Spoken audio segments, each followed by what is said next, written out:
Looking back at your contributions to both ENS and Handshake, what were the key lessons that shaped Spaces protocols, no token, no foundation, and no new chain philosophy?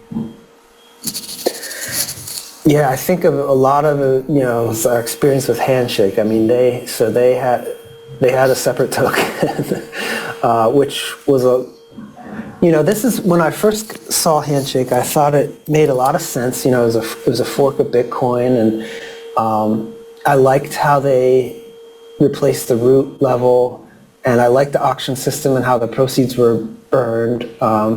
So there's a lot of stuff that made a lot of sense. But after working with it for a while, I saw the price of the token Handshake kept going down and down, and that affects the security of the chain because miners are not making much. And and then I saw there's this huge pre-mine, like the founders got all these Handshake tokens, and it's like it's like, okay, this could have been done better if there's no it would have been more cypherpunk if there's no pre-mine. And I know of people who would not touch Handshake because of the pre-mine, which I understand, like hardcore cypherpunk people. And so, and a lot of these things,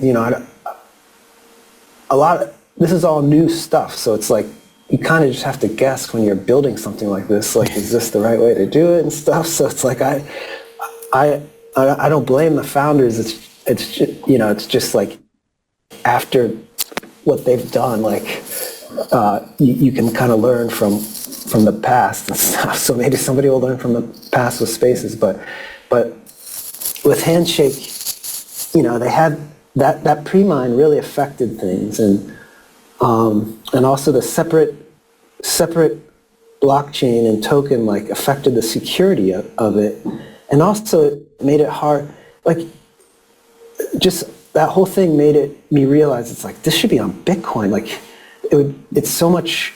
There's already a huge ecosystem on Bitcoin. Why not take advantage of that? It's the most secure blockchain by far, most secure proof of work blockchain by far. It's like, why not anchor it in that?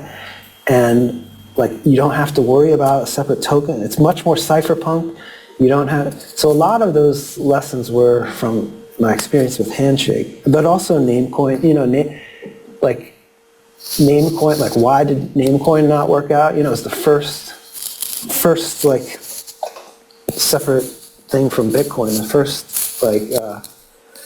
fork of Bitcoin. So it's like, why didn't Namecoin work out? And it was a distribution issue. I assume there's even some research papers about how Namecoin failed because there's a distribution. One of the main things is a distribution issue. It's like people could squat on a million names for no cost and basically ruin the whole. It's pretty cool, but it's I don't know if I'm breaking it. Let me know if I'm breaking you're good. It. But, you're good. You're back now. It broke up for a little bit, but ENS is cool, but it's the same thing. It's similar.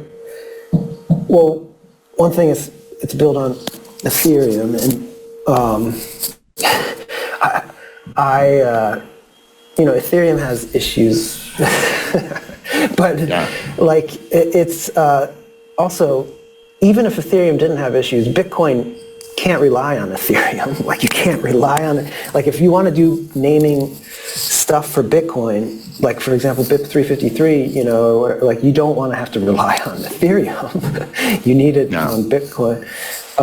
But also, I don't think ENS, took into account top level things like that. It's all on .eth. So and other issues like scaling issues and stuff. So yeah, that it's all just trying to learn from the past. Learn why hasn't decentralized naming taken off yet? What caused some of these things not to work, and just trying to learn based on those. And so yeah, that's how we came up with this stuff.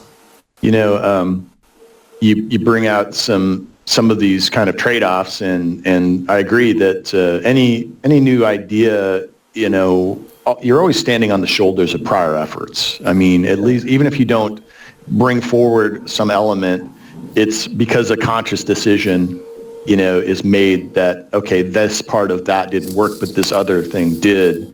One of the criticisms I've seen towards Spaces is that, well, it takes so long to get a name registered because you have to go through this auction process, and there's a 10 days at a minimum, well, really 11 just to get into the auction, and that's too long. And I think this comes down to a point of education about why it's too long, and this is an intentional design decision with the protocol. And I'm not sure if you're familiar with Jason Lowery's software premise, but one of the things that really impressed me about that is that Bitcoin network is the global energy-bound state machine, and because of its nature and how it's effectively transmuting energy into a digital form that can't be spoofed, there's a whole new layer of applications that use these attributes as a positive. Like the fact that it takes so long to get a top-level name is as a positive attribute, and that's it's a spam deterrent for one.